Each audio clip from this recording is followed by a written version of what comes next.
वाङ्मे मनसि प्रतिष्ठिता मनो मे वाचि प्रतिष्ठितम् आविरावीत् मैधी वेदस्य मवार्निस्थः श्रुतं मे मा प्रहासीः अनेनाधीतेन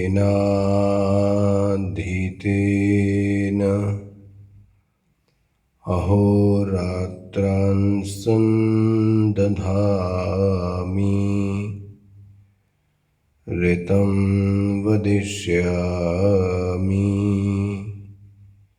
सत्यं वदिष्यामि तन्मामवतु तद्वक्तारमवतु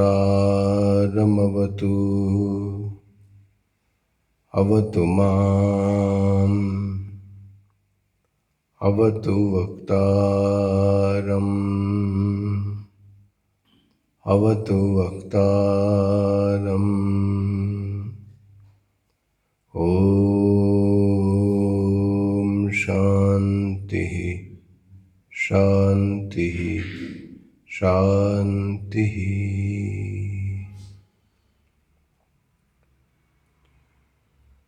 सदाशिवसमारम्भां शङ्कराचार्यमध्यमाम् अस्मदाचार्यपर्यन्तां वन्दे गुरुपरम्परां शङ्करं शङ्कराचार्यं केशवं बादरायणं सूत्रभाष्यकृतौ वन्दे भगवन्तौ पुनः पुनः भगवन्तौ पुनः पुनः भगवन्तौ पुनः पुनः। थोड़ा सा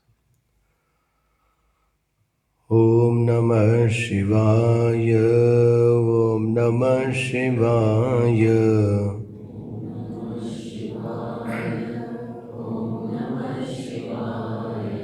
ॐ नमः शिवाय ॐ नमः शिवाय ॐ नमः शिवाय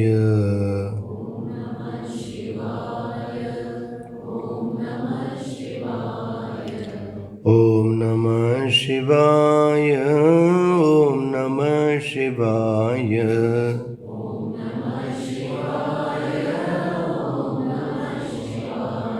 ॐ नमः शिवाय ॐ नमः शिवाय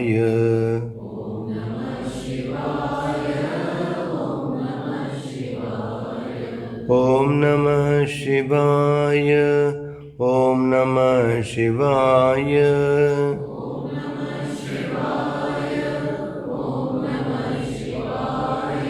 ॐ ओम नमः शिवाय। ओम नमः शिवाय। ओम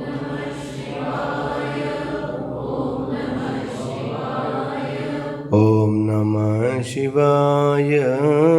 ओम नमः शिवाय।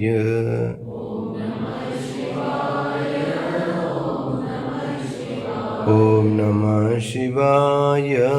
ओम नमः शिवाय।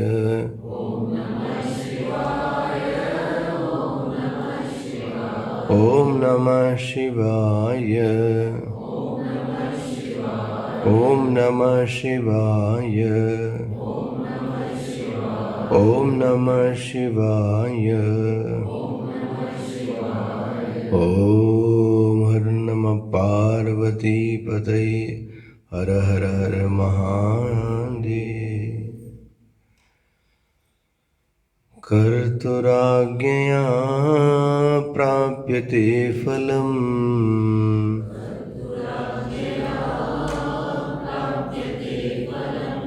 कर्म किं परं कर्म तज्जनम्।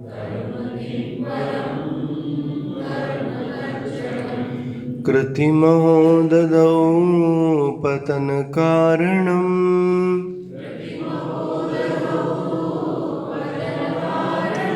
कृतिमहो ददौ पतनकारणम्।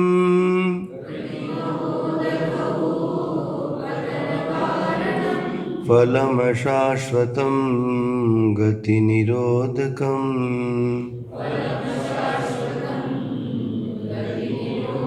फलं शाश्वतं गतिनिरोधकम्।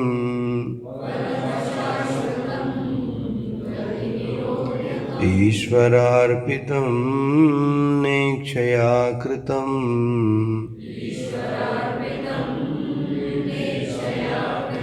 ईश्वरार्पितं नेक्षया कृतम्।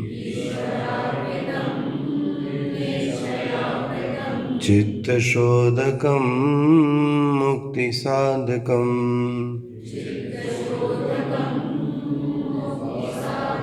चित्तशोधकं मुक्तिसाधकम्।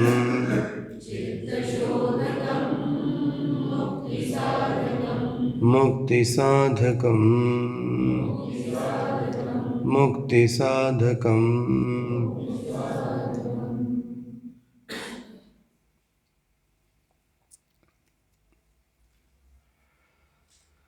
कृतिमहो ददौ पतन कारणम फलम शाश्वतम गति निरोधकम। भगवान शिव साधकों को एक संदेश देते हैं, कर्म के इस महासमुद्र में डूब न जाना कहीं। कर्म करने के लिए मना नहीं किया गया, लेकिन अगर तुम संभले नहीं तो ये महासमुद्र है, भवकूप है। और अगर तुम इसमें एक बार डूब गए इस कर्म के महासमुद्र में, तो कृति महोदधो पतन कारणम, तुम्हारा पतन हो जाएगा। और क्या होगा? बोले जो कर्म से मिलने वाली उपलब्धि होगी वह सभी उपलब्धियां अनित्य होंगी, अशाश्वत होंगी, और तुम्हारी साधना में जो गति हो रही थी वो गति निरुद्ध हो जाएगी। तो क्या करें?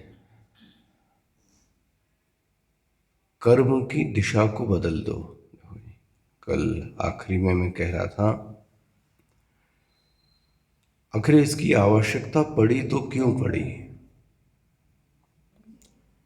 एक पक्ष भगवत गीता का ऐसा कहता है कि मनुष्य एक क्षण भी बिना कर्म के नहीं रह सकता। मतलब एक दिन की तो बात छोड़ें, एक घंटे की बात तो छोड़ें, भगवत गीता कहती है नहीं कश्चित क्षणम अपि, एक क्षण भी व्यक्ति बिना कर्म के नहीं रह सकता। महाराज आप तो बात करते हो कि मैं कर्म को छोड़ दूं। भगवान शिव का कहना है कर्म को छोड़ना भी नहीं है, कर्म के महासागर में डूबना भी नहीं है, उसका जो बीच का रास्ता है उसका नाम है कर्मयोग। कर्म भी हो जावे और कर्म के जो लेप हैं, कर्म के जो साइड इफेक्ट हैं, वो भी चित्त में न लगे। लेकिन ये इतना आसान नहीं है, आपको बताऊं।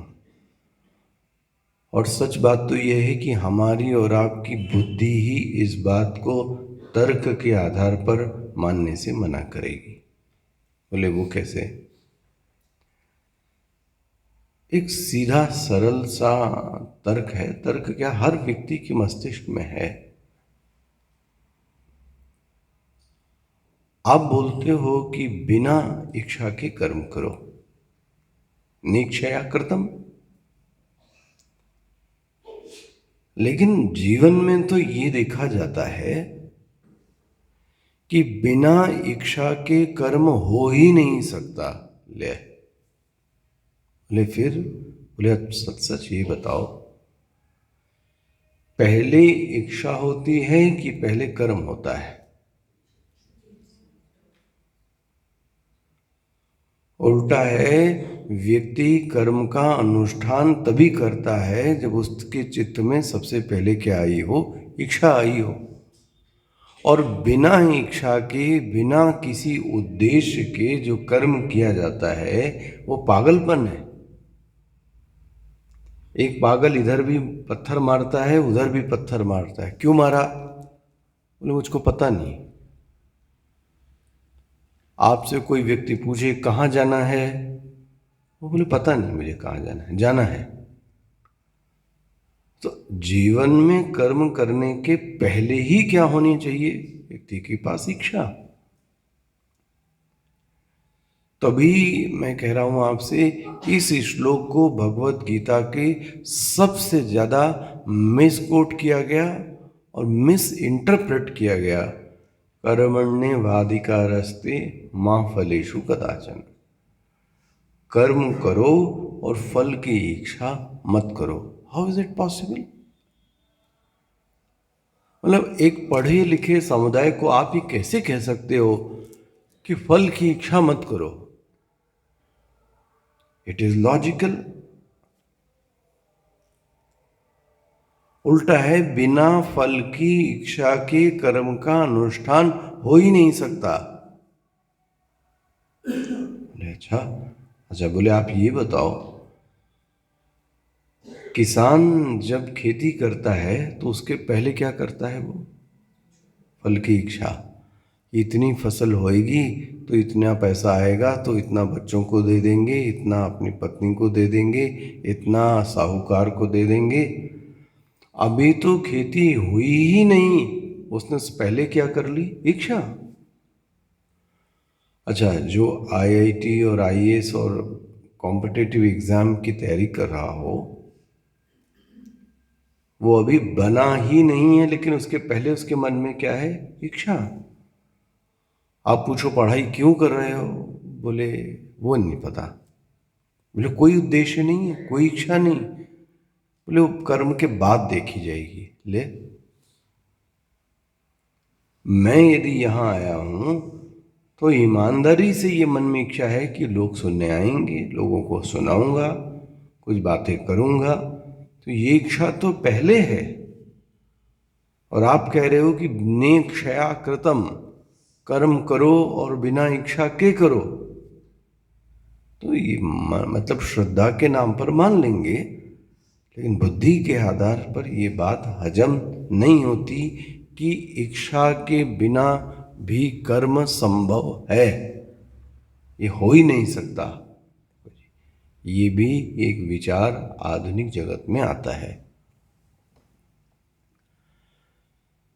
तो ऋषि मुनियों का कहना क्या है? कर्म करने को मना नहीं किया जा रहा है। नहीं बोले मुझे कर्म में ऑब्जेक्शन नहीं है, मुझे इच्छा में ऑब्जेक्शन है। बोले समझो तो, रमन महर्षि ने क्या कहा? ईश्वरार्पितम न इच्छया कृतम। ये तुमसे किसने कह दिया कि इच्छा मत करो? बोले फिर इच्छा करो, लेकिन वो इच्छा अब तुम्हारी स्वयं की नहीं होनी चाहिए। ओ कर्म करना है तो बोले फिर किसकी इच्छा से? बोले स्वयं की इच्छा से नहीं। बोले क्यों? मेरी इच्छा में क्या दोष है आपको दिखता है? आपकी इच्छा का कोई ठिकाना नहीं है। आज कुछ अच्छा लगता है, कल कुछ अच्छा लगेगा। प्रातःकाल कुछ अच्छा लगता है, सायंकालीन कुछ और अच्छा लगता है। जिस व्यक्ति को मैं दुष्ट कह रहा था, कुछ ही दिनों बाद उस व्यक्ति को मैं बहुत सम्मानित करता हूं। तो तुम्हारी इच्छा का क्या भरोसा? आप इच्छा पे देखो तो नारद जी का हाल देख लो आप। जो महातपस्वी महावैरागी व्यक्ति वो विवाह की इच्छा करने लगा। Is it possible? इसलिए मुझे सिर्फ ये कहना है, तुम अपनी इच्छा से कर्म ना करो, ईश्वर की इच्छा से कर्म करो। ये कहना चाह रहा हूं। समझ में आ रहा है आपको ये क्या कहना चाह रहा है? इच्छा ईश्वर की होगी, हाँ, कर्म तुम अपना करो। बोले ये हो सकता है क्या? ये हो सकता है क्या? आपकी नजर में क्या होगा, अच्छा ये बताइए ना। Is it possible? इच्छा किसी और की होवे, कर्म हम करें? मैं एक उदाहरण देता हूं।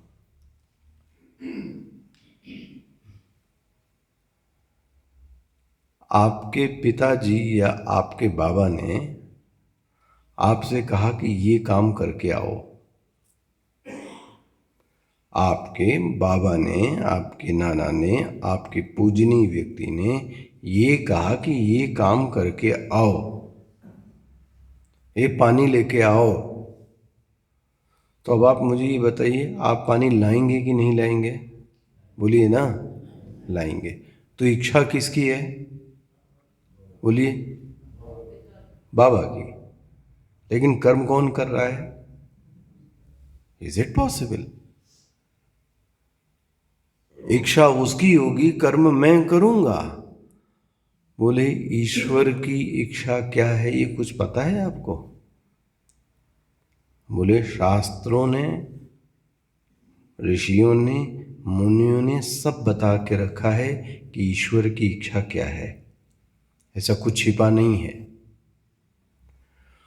वो तो हम लोग भगवान को इसलिए नहीं मान पाते कि क्योंकि हमारी नजर प्रत्यक्ष आश्रित है।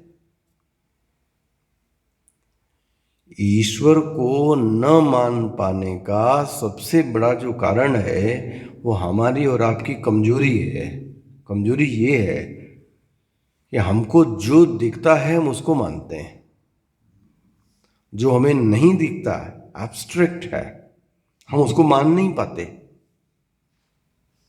ये हमारी दिल की कमजोरी है।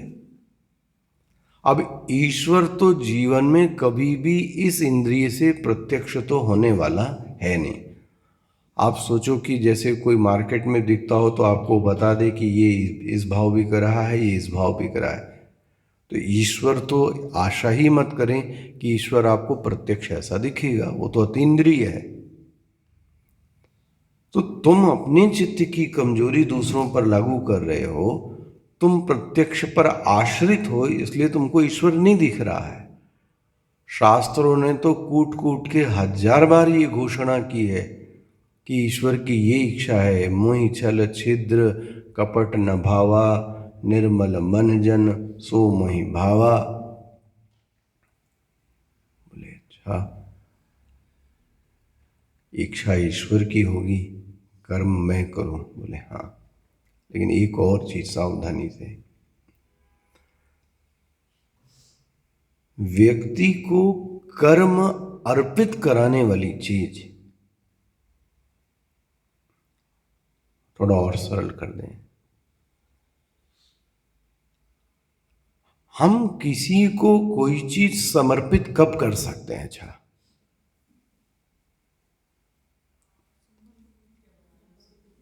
हाँ, संबंध दुश्मनी का है।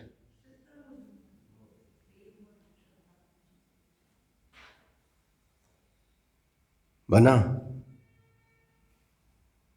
समर्पण कराने वाली चीज कौन सी है? गुड।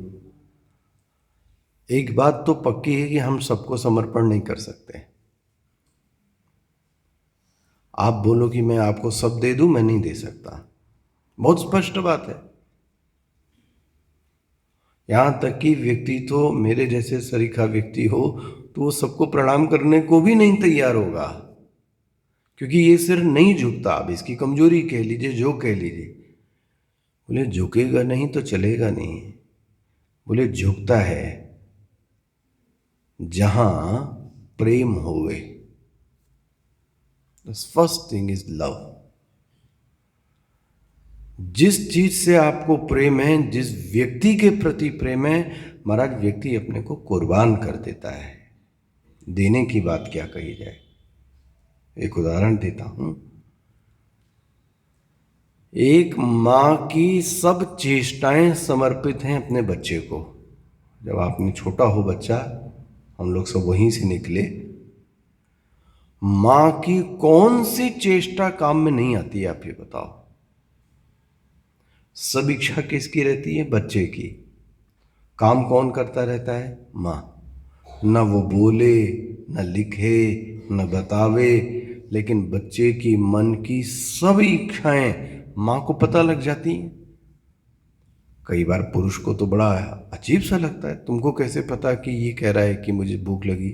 बोल तो रहा नहीं है। माँ जान लेती कि भूख लगा है।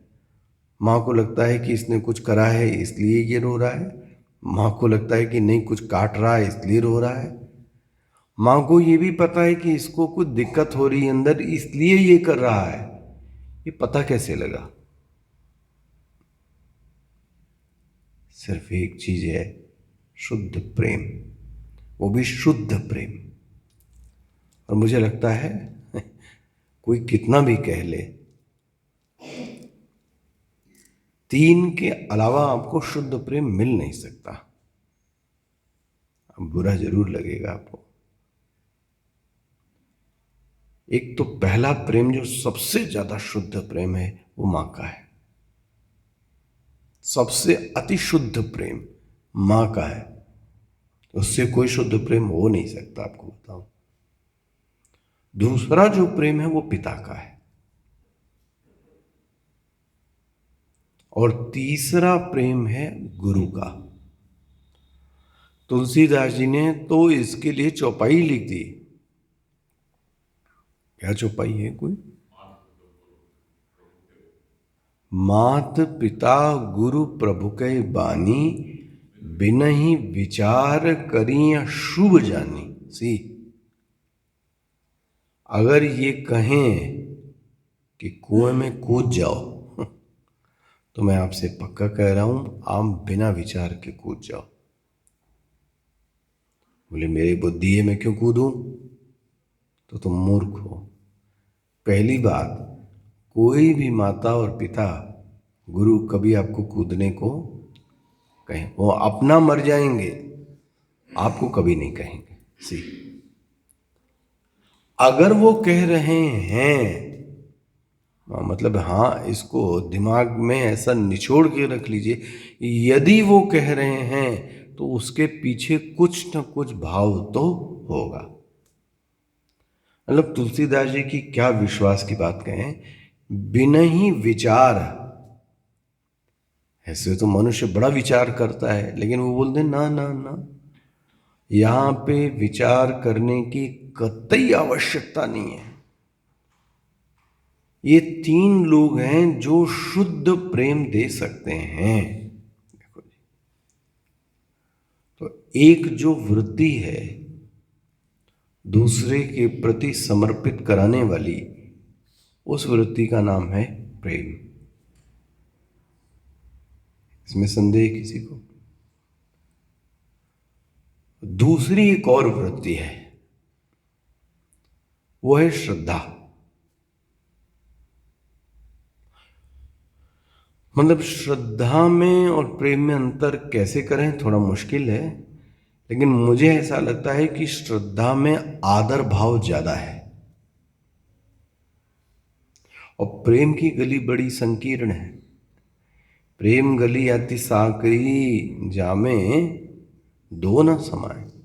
देखना, श्रद्धा एक व्यापक वृत्ति है। और आपको सच बात कहें, प्रेम में तो ये भी होता है, जिससे मैं प्रेम करता हूं, हाँ आगे बोलिए ना, उससे दूसरा व्यक्ति प्रेम न करे, दूर रहे से। सी, ये प्रेम है, कोई दो राय नहीं है।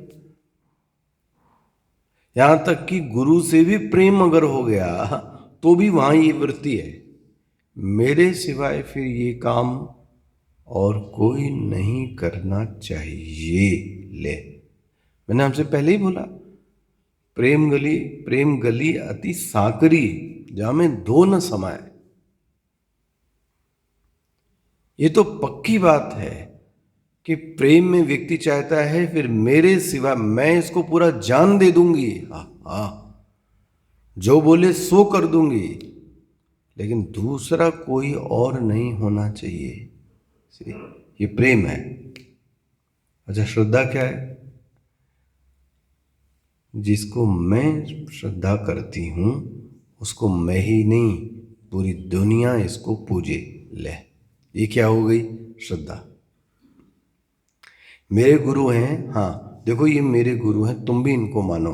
लो, आपने क्या किया?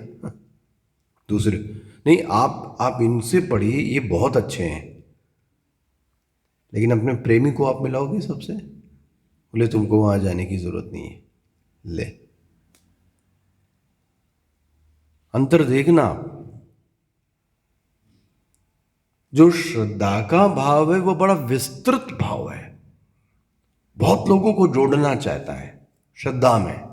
प्रेम में बोले ना ना ना, कोई एक। प्रेम भी समर्पण कराता है, कोई दिक्कत नहीं। आदर भाव भी समर्पण कराता है, कोई दिक्कत नहीं है। इन दोनों का जहां एक साथ निवास है उसको गुरुजी बोलते हैं भक्ति। बन गया? जहां प्रेम भी है, जहां बोलिए ना श्रद्धा भी है, दोनों मिला लो। जहां प्रेम भी है, श्रद्धा भी है, दोनों धाराएं जहां मिल जाती हैं उसका नाम, उसका नाम है भक्ति। उसको बोलते हैं भक्ति। ये भक्ति ऐसी है महाराज, ऐसी है, आपको बताऊं, जो क्या न करा दे, क्या न करा दे, पूरा का पूरा जीवन समर्पित कराने की क्षमता है। किसमें? इस भक्ति में। बन गया?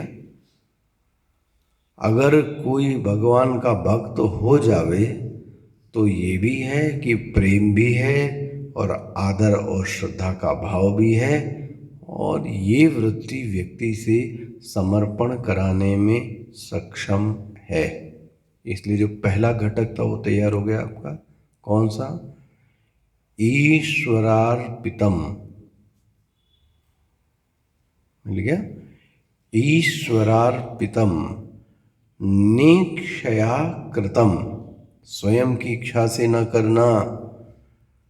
बोले इससे होगा क्या? इससे होगा क्या?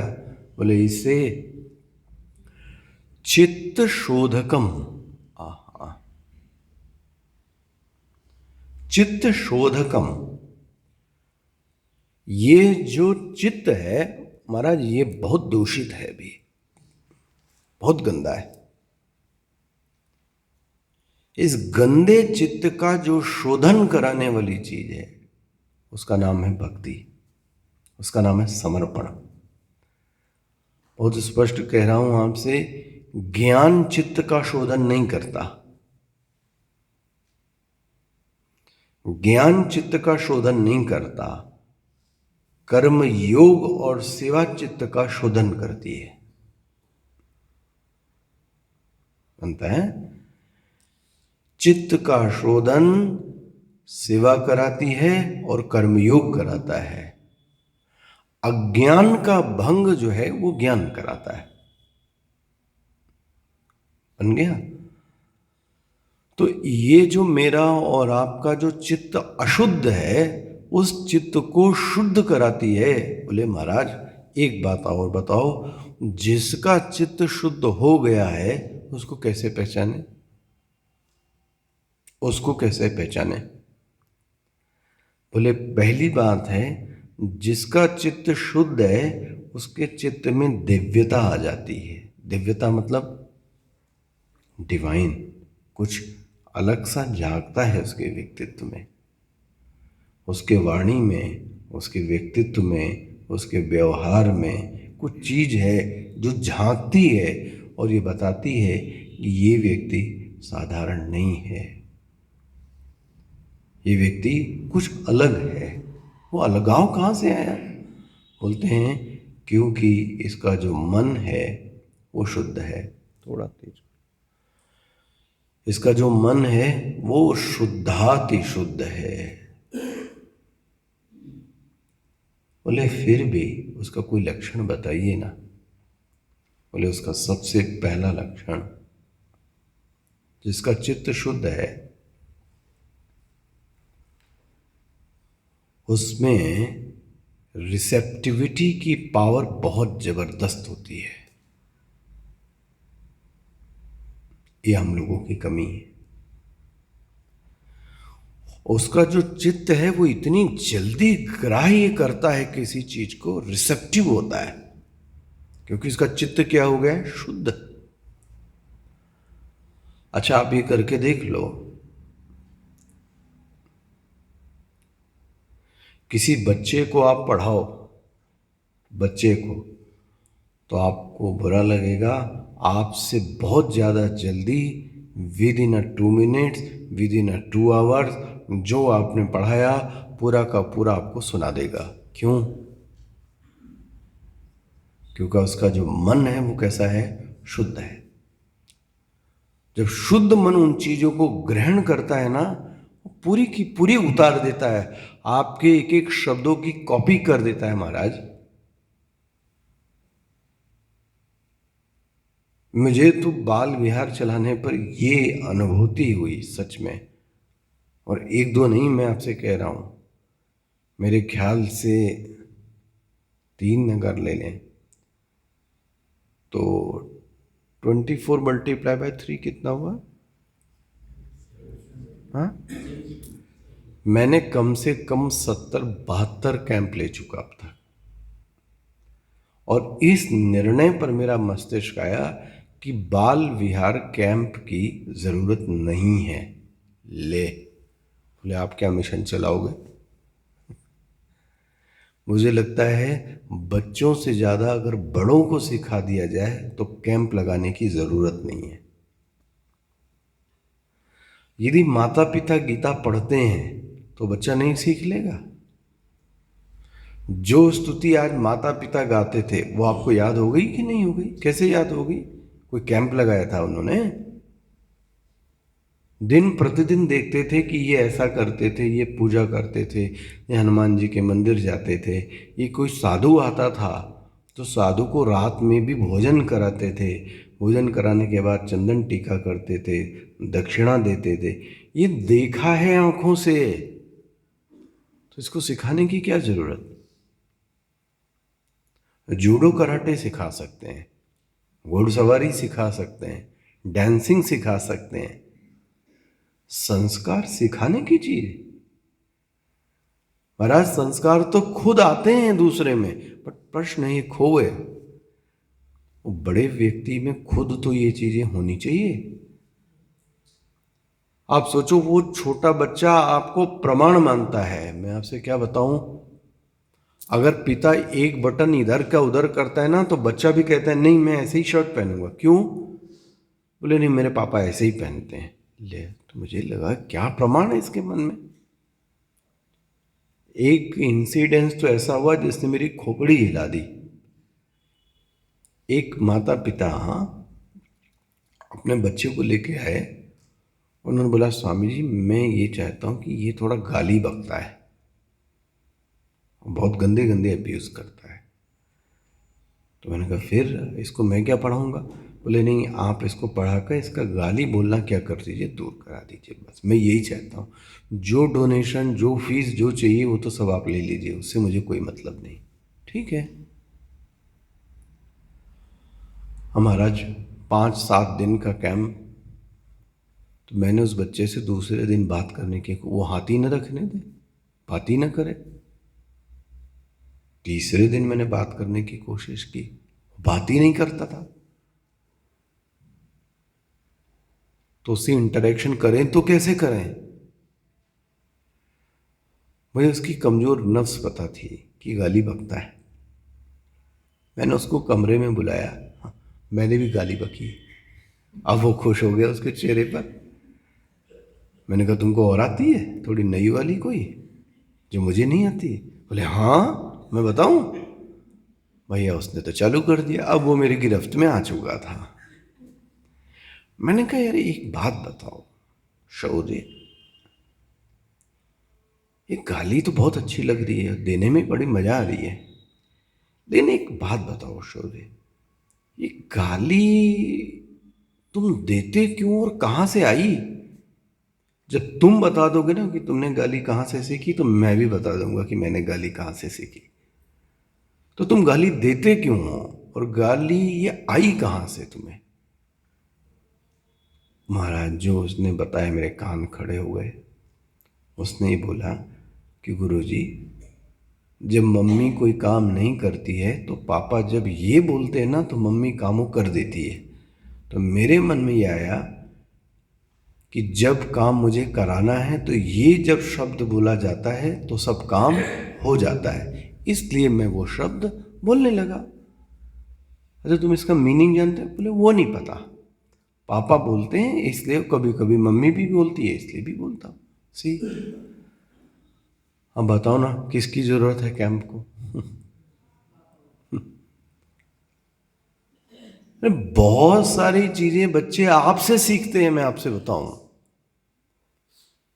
वेद तो कहता है कि बच्चा बच्चा नहीं है, वो दूसरा पुरुष और स्त्री का दूसरा ही रूप है, उसकी कृति खड़ा हुआ है। तो मैं तो आपसे ये कहना चाह रहा था,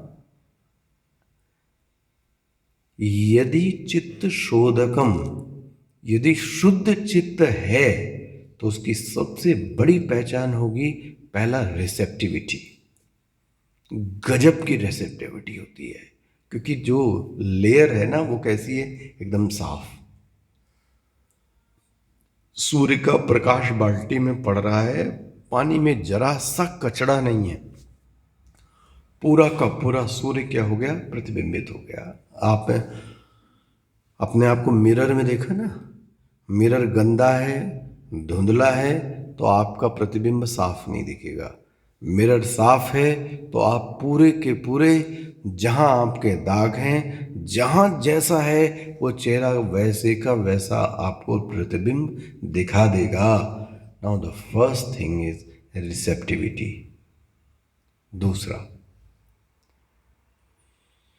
यदि चित्त शुद्ध होता जाता है, ये आपको नापना है इसलिए बता रहा हूं, पैरामीटर्स, ये पैरामीटर्स हैं, इनको नापना है अपने आप में। यदि चित्त शुद्ध होता जाता है तो कर्तृत्व नाम की चीज कम होती चली जाए। मैं नहीं कह रहा हूं खत्म हो गई, सॉरी, खत्म होगी मैं नहीं कह रहा हूं। अब जो कर्तापना का गुण है वो धीरे धीरे क्या हो गया, कम हो गया। जो कर्तृत्व शक्ति है, डुअरशिप, वो भावना कम हो गई। तो जो कर्तृत्व का गुण था वो कम हो गया। और सुन लीजिए, जो रजोगुण था, रजोगुण मतलब चंचलता, वो चंचलता भी धीरे धीरे धीरे कम हो गई। किसके कारण? बोले चित्त शुद्ध हो रहा है। मैं अभी अभी आपको दिखा सकता हूं। प्रातः काल की अवस्था में आप देखो चित्त का क्या हाल है। सब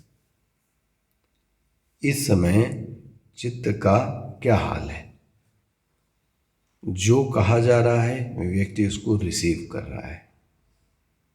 आपसे कोई चंचलता की बात की जाए, कार्टून की बात की जाए, मजाक किया जाए, जो किया जाए, तो आप कहोगे कि मजा नहीं आ रही है, मुझे थोड़ी सटल चीज चाहिए, थोड़ी आध्यात्मिक चीज चाहिए। ये तो उथली चीज है यार जो आप जो बता रहे हैं। देखो उस समय मन ने उन चीज को लेने से क्या कर दिया? मना कर दिया। नो, मेरा ये स्टेटस नहीं है कि मैं ये चीजें सुनूं। तो कर्तृत्व कम हो गया, रजोगुण कम हो गया, मन में जो दुर्वासनाएं थीं, ले दुर्वासनाएं वो भी व्यक्ति की कम हो गई। अच्छा, जो सत्व गुण है, हाँ, वो बढ़ गया। आहा, व्यक्ति में जो विनय नाम की चीज है, हाँ, विनय, व्यक्ति में जो कोमलता नाम की चीज है, ये बढ़ गई है। देखते जाना, ये श्रृंगार है। व्यक्ति में विनय बढ़ गया, व्यक्ति फ्लेक्सिबल हो गया, कोमल हो गया, वो हार्श शब्द यूज नहीं कर सकता। उस व्यक्ति के अंदर जो विक्षेप की शक्ति थी, हाँ जी, वो कम हो गई, अंतर्मुखता बढ़ गई, इंट्रोवर्ट बढ़ गया। सी, ये पैरामीटर्स हैं। रजोगुण क्षय हो गया, चंचलता क्षीण हो गई, कर्तृत्वासक्ति कम हो गई, विनय बढ़ गया, अंतर्मुखता बढ़ गई, कोमलता बढ़ गई, दुर्वासनाएं घट गईं। यदि ये आपको चित्त में दिखाई देना चालू होवे, यदि ये आपको दिखाई देना चालू होवे, तो गांठ बांध कर ये बात रख लेना कि जो चित्त है वो क्या हो रहा है? शुद्ध हो रहा है। बन गया? और जो शुद्ध चित्त है वो मुक्ति का क्या बनेगा? साधन। सिंपल है। बंधन भी मन से ही है और आजादी भी किससे है? मन से ही है। मन एव बंधनम। ऐसा यदि मन तैयार होता है तो वह व्यक्ति को क्या प्राप्त कराएगा? मुक्ति साधकम, मुक्ति का साधन बनेगा। लेकिन शर्त होनी चाहिए कि ऐसे मन का, ऐसे अंतःकरण का निर्माण होना चाहिए। ये पक्की बात है। एक दृष्टांत आपको और देता हूं, और ये भी दृष्टांत बहुत पहले मैंने गुरुजी से सुना, बहुत आनंद आया था इसको सुनने में। वो कैसा दृष्टांत है? और सबसे बेस्ट, यदि कर्मयोग का एग्जाम्पल है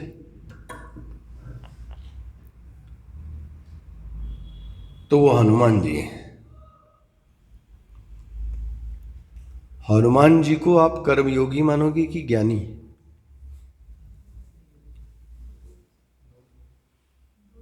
हाँ, ज्ञानी नामम अग्रण्यम, पढ़ते ही रामचरितमानस में, अतुलित बलधामम हेम शैलावदेहम धनुजवन कृशानम ज्ञानी नामम अग्रण्यम। तो ज्ञानियों की पंक्ति में तो अग्रिम स्थान है किसका? लेकिन संत लोग बोलते हैं कर्म योग की पंक्ति में भी सबसे पहला स्थान किसका है? हनुमान जी का। एक दृष्टांत लीजिए। एक धनुष चलाने वाला व्यक्ति है, बहुत पुराना और बहुत सटीक एग्जाम्पल है मानस का। एक धनुष चलाने वाला व्यक्ति है जो धनुष से बाण को क्या करता है? छोड़ता है। ठीक है ना। अच्छा, उसने बाण को छोड़ा। अब मेरे प्रश्न का उत्तर दीजिएगा, बस इतनी सी घटना। लक्ष्य का भेदन किसने किया? हाँ हाँ, लक्ष्य का भेदन किसने किया? बाण।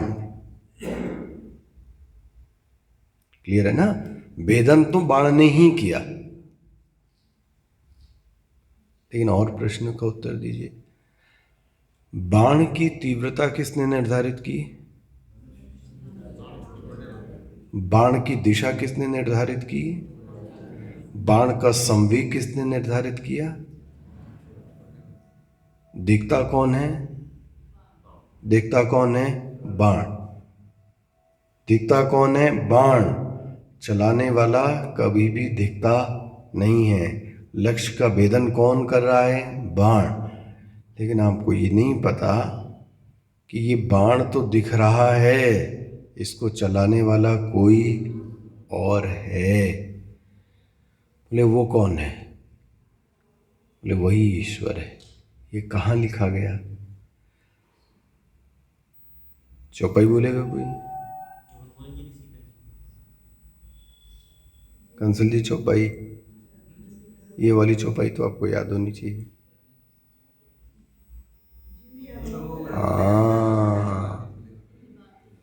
जिमी अमोघ रघुपति कर बाणा,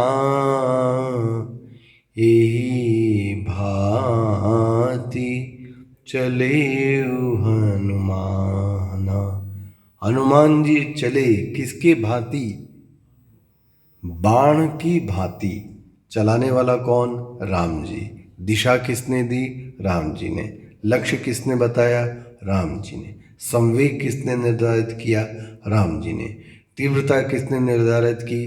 राम जी ने। लेकिन भेदन किसने किया? हम और आप भगवान के छोड़े गए कौन हैं? बाण है। लेकिन हम सब बाण नहीं बन सकते। कोई कोई होता है जो भगवान की बांसुरी बनता है, कोई होता है जो भगवान का बाण बनता है। सब व्यक्ति में हर बांस की बांसुरी नहीं बनती जी। हर बांस की बांसुरी को पंडित चौरसिया नहीं बजाते। कोई कोई बांसुरी होती है जिसके छिद्र बड़े साफ और स्पष्ट हैं, उस बांसुरी को कौन बजाते हैं? पंडित चौरसिया। यह आध्यात्मिक संदेश है। क्या हम लोग भगवान की बांसुरी इंस्ट्रूमेंट नहीं बन सकते? ये इंस्ट्रूमेंट बनना ही कर्म योग है। भगवान के इंस्ट्रूमेंट बन जाएं, आप समझ लो कर्मयोग हो गया। और एक बात और बोल के फिर आपको समाप्त। मुझे ये पक्ष आपके नोएडा में भी रखा, और ये इसको ही कर्मयोग कहते हैं, इसको याद कर लीजिएगा।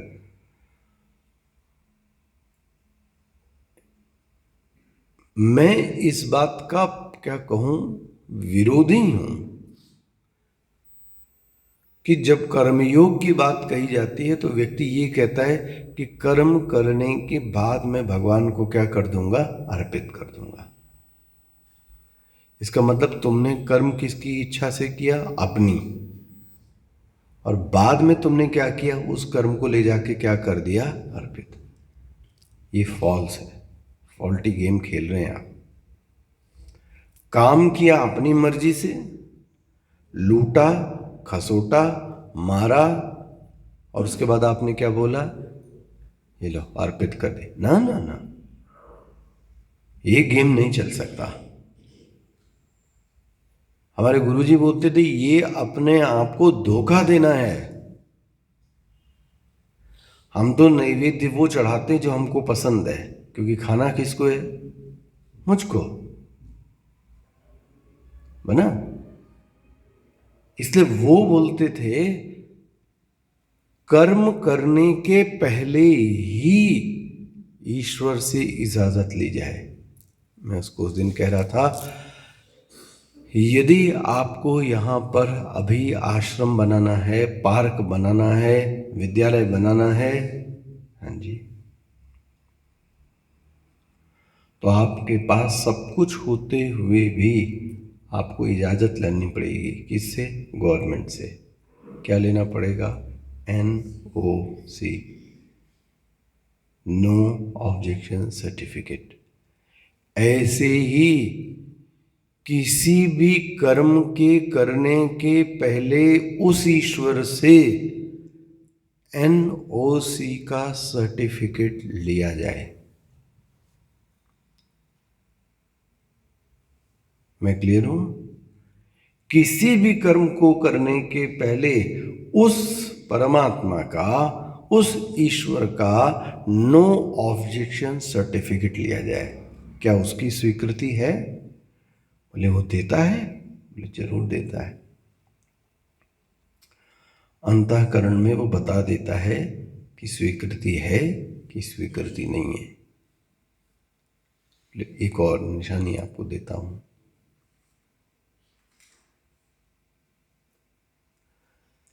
जब भी कर्म करें, सी दिस इज द कर्मयोग, जब भी कर्म करें इस कर्म के पहले इन 3 चीजों को परखिए और जांचिए। 3 चीजें। पहला, कर्म किसकी प्रीति के लिए किया जा रहा है? For home? किसकी प्रीति के लिए? जांचिए, किसके प्रेम के लिए कर रहे हो? अपने लिए, दूसरे के लिए, कि भगवान के लिए? इसका उत्तर आना चाहिए। क्लियर हो गया? पहला क्या बोला मैंने? बोलिए ना। किसकी प्रीति के लिए किया जा रहा है? It should be clear. पूछिए और अपने मन में उत्तर लीजिए। और मैं ऐसा नहीं कहूंगा कि आपको उत्तर नहीं, अरे तुरंत उत्तर मिलेगा। पूछ के तो देखिए, पूछ के तो देखिए कि किसके प्रेम के लिए ये कर रहा हूं? मन की वासना पूरी करने के लिए? दूसरे को प्रभावित करने के लिए? हाँ। स्वयं को नजरों में उठाने के लिए? कि भगवान आप खुश होए इसके लिए कर रहा हूं। नाउ द फर्स्ट पॉइंट, किसकी प्रीति के लिए कर्म किया जा रहा है? This is the first. Now second, किसकी प्रेरणा से ये कर्म किया जा रहा है? Second is, who is your inspirational factor? कौन है जो आपको प्रेरणा देता है? बोले मेरा मन है। मन है तो आपको कहीं ना कहीं ले जाके पटकेगा। मन का भरोसा मत करना। प्रेरणा देने वाला भी वो ईश्वर होना चाहिए, मैं ये कहना चाह रहा हूं। वो प्रेरणा बोले वो बैठ के देता है? अरे आपसे क्या बताऊं, क्या क्या प्रेरणा नहीं देता।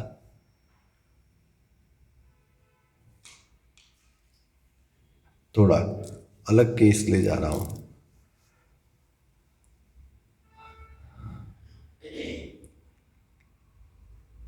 जब सती जी ने सीता का रूप धारण कर लिया, याद आ गया? मैंने आपसे उस दिन कहा कि पति और पत्नी का संबंध शारीरिक है, ठीक है? क्योंकि मां भी तो स्त्री है, बहन भी तो स्त्री है, लेकिन वो पत्नी वो है जिससे आपके शरीर का संबंध है। जब शिव जी की पत्नी ने उस शरीर से कौन सा रूप धारण कर लिया? सीता जी का। अब शिव जी के मन में प्रश्न है कि मैं इनका क्या करूं, क्योंकि ये से क्या बन चुकी है? मां। क्योंकि जो सीता है वो शिव जी के लिए क्या है? मां रूपा है। मैं इनका क्या करूं? ये अंदर से आवाज जो आई, मैं क्या करूं, इसका उत्तर किसने दिया? भगवान राम ने क्या उत्तर दिया? पत्नी के स्थान से त्याग करा दो, लेकिन दुनिया के सामने पता नहीं लगना चाहिए। इसलिए जब वो सती जी कहाँ बैठती थी? बाएं। पत्नी का आसन बाएं है ना। आप कहाँ बैठालते हैं शिव जी? सन्मुख। ये उत्तर किसने दिया? ये उत्तर किसने दिया? ये उसी ने दिया।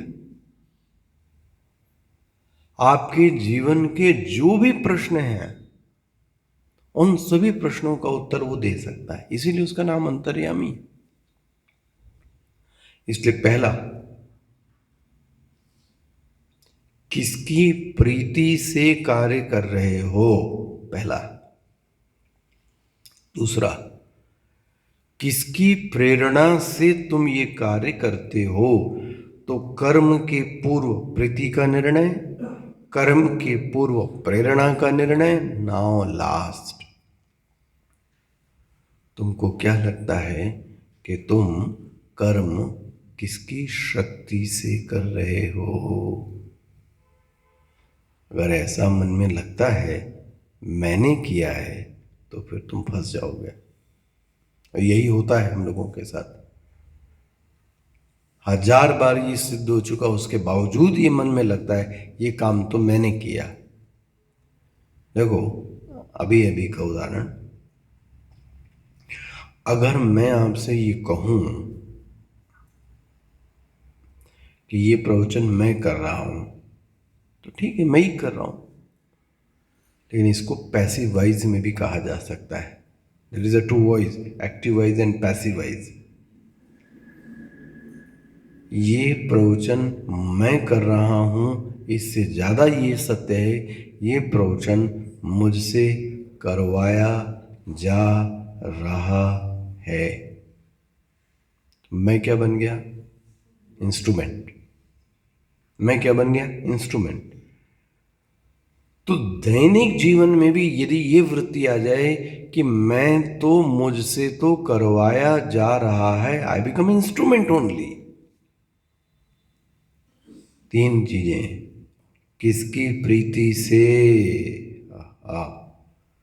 किसकी प्रेरणा से, तीसरा किसकी शक्ति से। इन 3 प्रश्नों का उत्तर यदि आपको मिलता है ईश्वर, तब आप हाथ पैर जोड़कर समझ लेना भगवान आपको स्वीकार कर चुके। तो ये हो गया तीसरा। जरा चौथा श्लोक भी पाठ कर लेते हैं, कम से कम भक्ति युग में प्रवेश तो कर जाए, ये तो कह सकता हूं कि मैंने किया। काय वांग मना कार्यमुत्तमम्,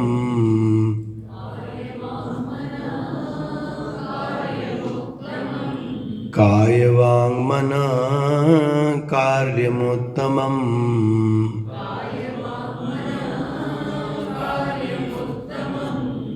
पूजनं जप चिंतनं क्रमात्, पूजनं जप चिंतनं क्रमात्, जगतईषति युक्त सेवनम्,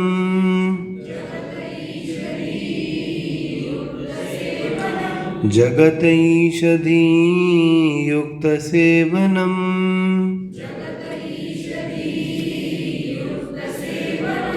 अष्टमूर्तिभ्रदेव पूजनम्,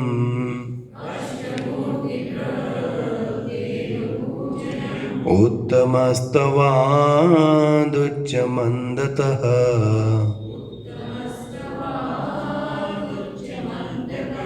उत्तमस्तवादुच्चमन्दतः,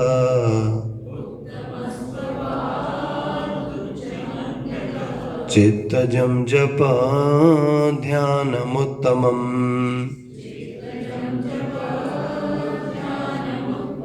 चित्तजं जप ध्यानमुत्तमम्।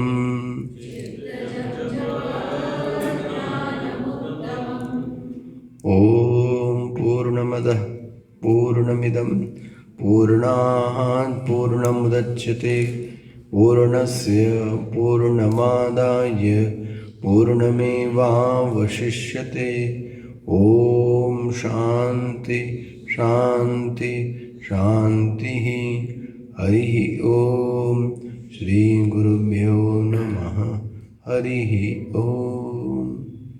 धन्यवाद। हाँ हाँ, अच्छा हाँ जी।